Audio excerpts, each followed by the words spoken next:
Third, after considering the option 2, how the balance capacity should be utilized if the company is working at 100% capacity.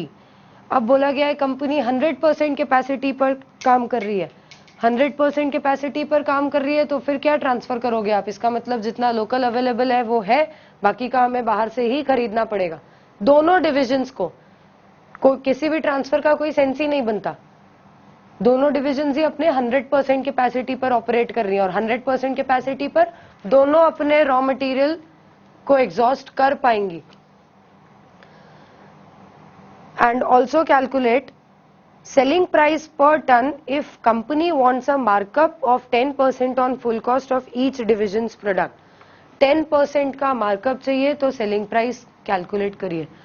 So first we have to show किस तरह से production होगा if both the divisions are at 100% capacity. Division A and Division B. Present capacity is given as 6,000 tons. Our present production, it's 6,000 tons and 7,500 tons.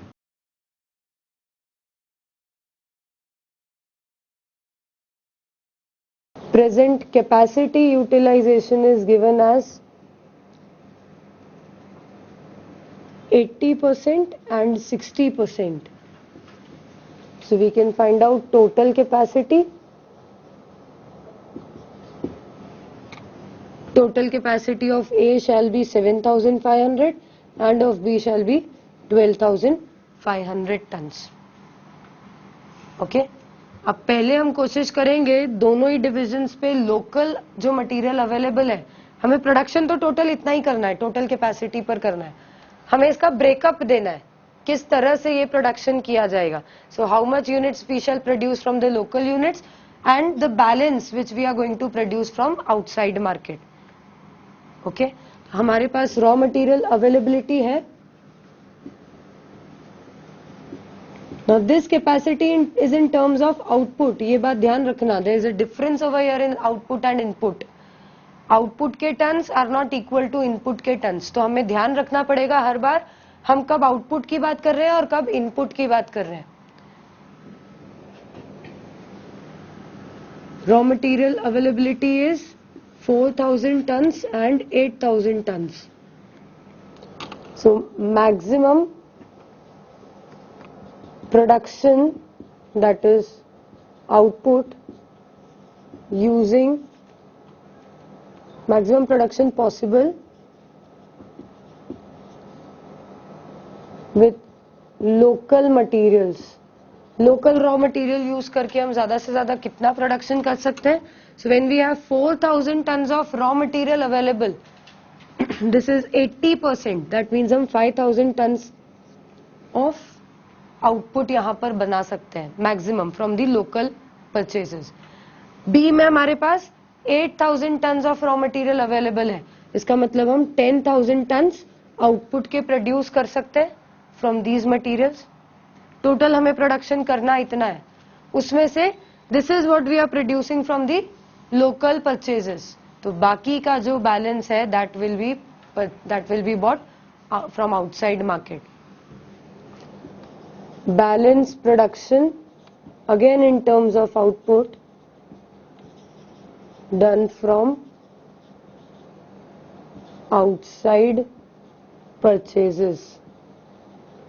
Total 7,500 tons हमें चाहिए output के and we can produce from local purchases only 5,000 tons. So that means 2,500 tons हम market से purchase करेंगे। Similarly B में हमें 12,500 turns बनाने हैं, आउटपुट के 12,500 यूनिट्स चाहिए हमें, and we can produce maximum 10,000 tons of output from the local supplies. So again 2,500 tons we have to produce from the outside market purchase. ये समझ में आया? बिल्कुल क्लियर है। अब हमें मार्कअप दिया हुआ है जिससे हमें सेलिंग प्राइस फाइंड आउट करना है। सो दैट मीन्स हमें अब टोटल कॉस्ट निकालना पड़ेगा। ओके, अब कॉस्ट पर यूनिट से आपका काम नहीं चलेगा, because there are different cost for these for these 5000 tons and for these 2500 tons. दोनों के लिए कॉस्ट स्ट्रक्चर अलग अलग एप्लीकेबल है, लेकिन हमारा प्रोडक्ट तो सेम ही बन रहा है. So we can not give different selling prices. ऐसा नहीं होगा कि ए अगर लोकल मार्केट से खरीदे तो उसका लोकल मार्केट से मटेरियल यूज करे तो इतना सेलिंग प्राइस, बाहर से मटेरियल यूज करे तो इतना सेलिंग प्राइस, बी का लोकल का इतना सेलिंग प्राइस और आउटसाइड परचेज का इतना selling price. Like that we can not do. We are producing the same product, तो selling price has to be constant. मतलब इन सबको हमें एवरेज आउट करना है. तो we will have to work on totality basis. हमें जो भी कॉस्ट लेने हैं दोनों के टोटल करके लेने होंगे, फिर उस पे मार्कअप ऐड करके हमें फाइनली एक कॉमन सेलिंग प्राइस निकालना पड़ेगा. ओके. मैम थर्ड में लिखा है कि after considering the option 2 how the balance capacity should be utilized. तो ये 1000 जो है वो पहले उसमें से कम होगा. 1000 इसमें से कम हो जाएगा, पर इसकी भी 100% कैपेसिटी यूज करनी है ना. तो इसका मतलब आप बोल रहे हो पहले हम यहाँ से 1000 इधर ट्रांसफर करें, ऑटोमेटिक इसका प्रोडक्शन कम हो जाएगा. ओके. और इसको और 1000 यूनिट्स प्रोड्यूस करने पड़ेंगे to utilize 100% capacity. 1500. Why 1500? 1000 is in terms of output. Total output है 7500 ना. हाँ. तो 5000 ऑलरेडी प्रोड्यूस तो मतलब कर रहे हैं 1000 उधर जा. 7500 उसे प्रोड्यूस करना है, 100% कैपेसिटी पर ऑपरेट करना है, ये भी लिखा है. इसका मतलब जितनी कैपेसिटी है पूरे यूनिट्स यहाँ पर बनने चाहिए. अब आप बोल रहे हो 1000 इधर ट्रांसफर हो जाए, इधर ट्रांसफर कर दिए तो इसके पास 1000 की सरप्लस कैपेसिटी बची रह जाएगी ना. मतलब अगर हमने 7500 में से 1000 यूनिट्स नहीं बनाए, इसके पास सरप्लस कैपेसिटी बच गई. और ये तो अपनी 12500 की 100% से ज्यादा तो यूज नहीं कर सकता. That phrase has actually no meaning, सिर्फ आपको कंफ्यूज करने के लिए दिया हुआ है. वो आप ट्रांसफर करोगे तो आप 100% कैपेसिटी यूज नहीं कर सकते, और उसका कोई सेंस नहीं है, क्योंकि दोनों ही जगह पर फिर आप बाहर से खरीद तो रहे हो, आउटसाइड मार्केट से तो आप परचेज कर ही रहे हो. इसकी भी कैपेसिटी यहाँ तक लिमिटेड है. तो ऐसा नहीं है कि आपने इधर 1000 यूनिट्स की जगह इधर से बनवा लिया, ये तो ऑलरेडी इतने बना रहा है. लेकिन कॉस्ट में सेविंग्स होगा. आउटसाइड मार्केट से अगर बी में परचेज किया तो 220 लग रहा है. पर वो बनाएगा कैसे? वो 12500 बना रहा है. See the other thing given in the question is you have to utilize 100% capacity. Capacity में ऐसा नहीं होता कि एक प्लांट की कैपेसिटी दूसरा प्लांट यूज कर पाए. अगर एक प्लांट की कैपेसिटी 7500 यूनिट्स यूज करने की है, दूसरे की 12500, आप इसको एडजस्ट नहीं कर सकते कि एक प्लांट 6000 ही यूज कर ले और बाकी का सेकेंड प्लांट में एडिशनल बढ़ जाए. उनकी मैक्सिमम लिमिट वहीं तक है, वो प्लांट वाइज ही डिसाइड होती है. ओके. तो अगर आप इंटरनल ट्रांसफर भी करते हो तो बी बनाएगा कैसे? बी की कैपेसिटी तो यहाँ पर होगी ना कवर अप, वो तो पूरा बना रहा है. और अगर ट्रांसफर कर दिया तो बी को क्या करना पड़ेगा? खुद अपना प्रोडक्शन कम करना पड़ेगा, जिसका कोई सेंस नहीं है. वो खुद अपना प्रोडक्शन कम करे या आपका प्रोडक्शन बनाए, finally they are part of company, उसी कंपनी का ही पार्ट है ना. लेकिन 1000 अगर उधर ट्रांसफर होता है तो ओवरऑल प्रोडक्शन आप बोल रहे हो कि 1000 से रिड्यूस हो जाएगा. कॉस्ट भी कम हो जाएगा. ओवरऑल प्रोडक्शन, आपका ओवरऑल क्वांटिटी 1000 से रिड्यूस करने की आप बात कर रहे हो, तो 100% कैपेसिटी यूज का हुई फिर. हम इधर से अगर 1000 उधर जाएगा बी में, तो ए तो वैसे भी जो भी बचा है वो आउटसाइड मार्केट से लेगा, तो उसका तो फुल कैपेसिटी यूटिलाइज होगा. लेकिन जो बी है वो 1000 ए का बनाएगा. कैसे हुआ ए का यूज 100% फुल कैपेसिटी? मतलब जो आप बोल रहे हो ए की कैपेसिटी है 7500 यूनिट्स बनाने की, पर वो 6500 ही बनाए, यही बोल रहे हो ना? 1000 यूनिट्स उसके बिहाफ पे बी बना ले. 1000 यूनिट्स बी बनाए लेकिन लोकल सप्लाई यूज कर. लोकल सप्लाईज यूज करके. ओके. तो बी ऑलरेडी अपनी सारी लोकल सप्लाईज यूज कर रहा है. थोड़ा सा इसको ना इमेजिन करके देखो. आप जो बोल रहे हो ultimately you will come at this point only.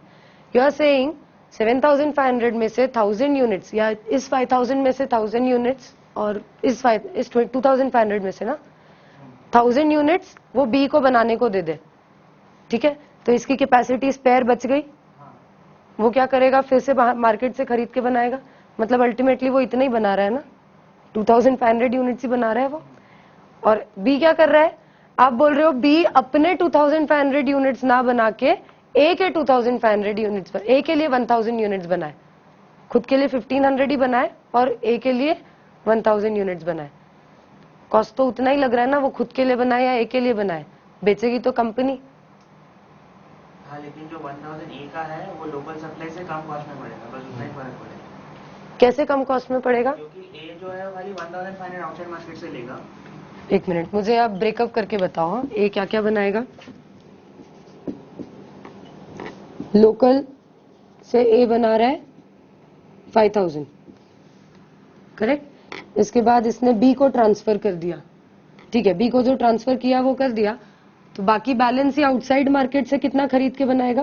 2500। Same जो भी बना रहा है वही बनाएगा। What about B? B will मतलब कितना 1000 ए का बनाएगा। 1000 ए का बनाएगा फ्रॉम लोकल, हाँ, और खुद के लिए कितना बनाएगा?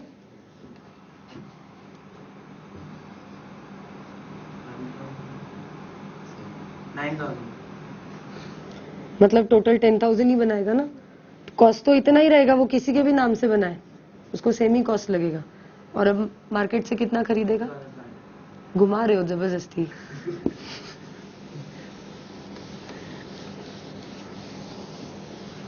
ठीक है, चलिए बैक टू द क्वेश्चन। तो हमने निकाल लिया है प्रोडक्शन का ब्रेकअप, लोकल मार्केट से ए और बी दोनों 5000 और 10,000 जितना आउटपुट बनाएंगे, और आउटसाइड मटेरियल खरीद के both will produce 2500 tons. Now we have to find the total cost, overall cost, जिसपे हम मार्जिन ऐड करेंगे 10% and then we will decide the selling price. तो ओवरऑल अगर हम कॉस्ट फाइंड करें, first let's find out the variable cost. We already have calculated the variable cost per ton of outputs. वो हमारे पास है output के 1 ton का cost, and these are output only. ये जो चारों चीजें दी हुई हैं ये आउटपुट के ही फिगर्स हैं, they are not input figures. तो हम सीधा इनको पर यूनिट पर टन जो आउटपुट का हमने वेरिएबल कॉस्ट निकाला है उससे मल्टीप्लाई कर देंगे तो we'll get the variable cost total. A के जितने भी लोकल सप्लाईज होते हैं आप निकाल चुके हो, उस पे वेरिएबल कॉस्ट लगता है 202। ए अगर लोकली मटेरियल खरीद के बनाता है तो उसका फर्स्ट पॉइंट में ही हम कैलकुलेट कर चुके हैं, the cost per ton comes out to be 202 and it is producing 5000 tons from local supplies, so the cost will be 5000 into 202 plus जो बाकी का बैलेंस कैपेसिटी वो बना रहा है फ्रॉम आउटसाइड परचेज 2500, इस पे कॉस्ट लगेगा 222। टोटल वेरिएबल कॉस्ट कितना हो जाएगा? 15,65,000। सिमिलरली फॉर बी 10,000 यूनिट्स जो लोकल प्रोक्योरमेंट से बनाएगा, इट इज कॉस्टिंग इट 208 पर टन, एंड बैलेंस 2500 यूनिट्स जो वो आउटसाइड मार्केट से परचेज करके बनाएगा, it will cost it 220 tons. 26,30,000। These are the variable cost. इसके अलावा हमें फिक्स कॉस्ट भी दिया हुआ है। आप अगर थर्ड वाला पॉइंट ठीक से पढ़ोगे तो मार्कअप 10% जो बोला है that is on full cost, full cost के ऊपर मार्कअप है, तो हमें फिक्स कॉस्ट भी यहाँ पर ऐड करना पड़ेगा। फिक्स कॉस्ट कितना दिया हुआ है? 3,80,000, 6 lakh. So we can find the total cost of both the divisions.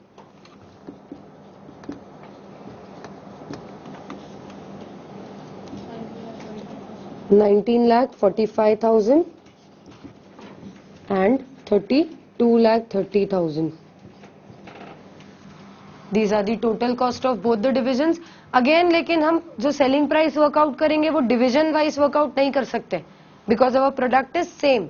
तो हमें कॉमन सेलिंग प्राइस डिसाइड करना है. So we'll total it up. 51,75,000. This will be the full cost. इसके ऊपर you will add a margin. Markup is 10%. That is 517500. 56,92,500. This should be the total sales value divided by total output quantity. तो total output की quantity है हमारी 7,500 plus 12,500. That means 20,000 tons हम बना रहे हैं. Selling price per unit will be 24.6 84. Okay, 284.625. This will be the selling price per unit. Any doubts? लिख लीजिए. Read the next question.